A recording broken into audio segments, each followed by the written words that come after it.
Hey kids, it's Teacher Nancy here, and I just want to say it's good to be with you this morning. Those of you who are here at church in person, and those of you who are meeting with us on the video, good to see you. Blast meets every first and third Sunday. The next time we meet, it will be Easter morning, and we'll meet at 11 o'clock in the Blast building. We hope you can join us. We have some special guests who will be joining us that morning, and you won't want to miss it. So, hope you enjoy our video today, and we'll see you next Sunday. A dark night in the garden. The wind was picking up now, blowing clouds across the moon, shrouding the garden in darkness. "Stay up with me?" Jesus asked his friends.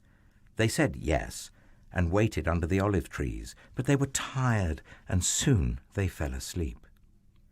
Jesus walked ahead alone into the dark. He needed to talk to his heavenly Father. He knew it was time for him to die. They'd planned it long ago, he and his Father.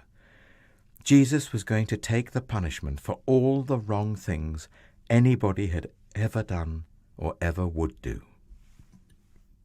"Papa, Father," Jesus cried, and he fell to the ground. "Is there any other way to get your children back, to heal their hearts, to get rid of the poison?" But Jesus knew there was no other way. All the poison of sin was going to have to go into his own heart.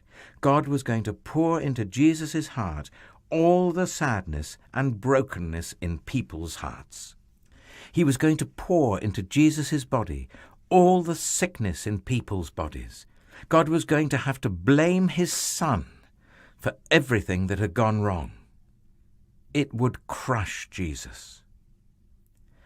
But there was something else, something even more horrible. When people ran away from God, they lost God. It was what happened when they ran away. Not being close to God was like a punishment.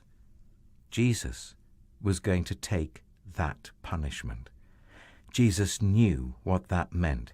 He was going to lose his Father, and that, Jesus knew, would break his heart in two.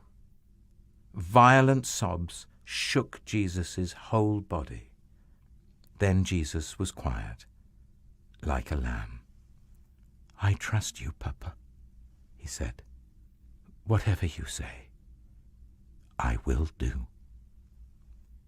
Suddenly, through the trees, a glitter of starlight flashed off steel. Into the quiet garden came whispers, muffled voices, clanking metal, and the sound of boots marching. Jesus stood up. He woke his friends. "Now is the time," he said gently. "Everything that was written about me, what God has been telling his people all through the long years, it's all coming true." And into the night, with burning torches and lanterns, with swords and clubs and armor, they came, an army of soldiers.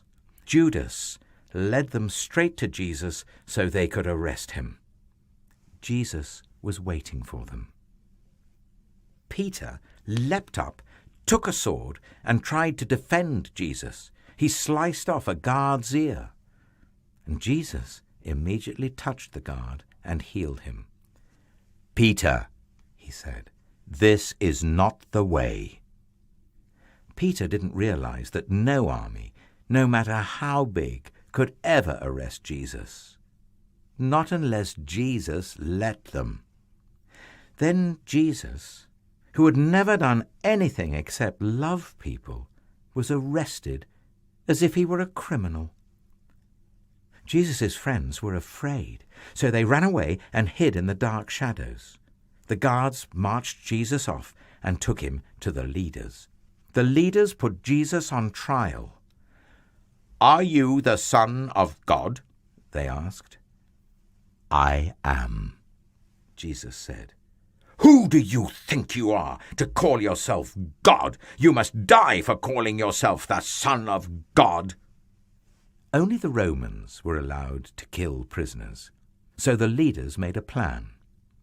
We'll tell the Romans, this man wants to be our king, and then they will crucify him.